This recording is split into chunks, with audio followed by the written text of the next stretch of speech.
नमस्कार, म डाक्टर धीरज ताम्राकार।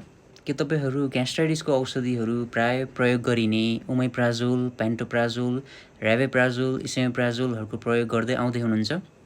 यदि तपाईँहरू लामो समयदेखिको यी औषधिहरू प्रयोग गर्दै हुनुहुन्छ भने चाहिँ त्यस्तो नगरिदिनुहोला, किनकि यसले चाहिँ लामो समयको प्रयोगमा चाहिँ तपाईँको मस्तिष्कमा बिर्सने बानीदेखि लिएर मृगौलामा चाहिँ सूक्ष्म असरदेखि लामो समयको असरहरूदेखि लिएर हृदयघातको सम्भावना बढाइदिने, त्यस्तै फोक्सोमा निमोनियाहरूको रिस्क बढाइदिने, अनि त्यसपछि लामो समय प्रयोग गर्नु हुँदाखेरि चाहिँ भिटामिन्स मिनरल्सहरूको कमी गराउने, जस्तै कि भिटामिन B12, आइरनको मात्राहरू, क्याल्सियम, म्याग्नेजियमको तत्त्वहरू पनि कम गराइदिन सक्ने।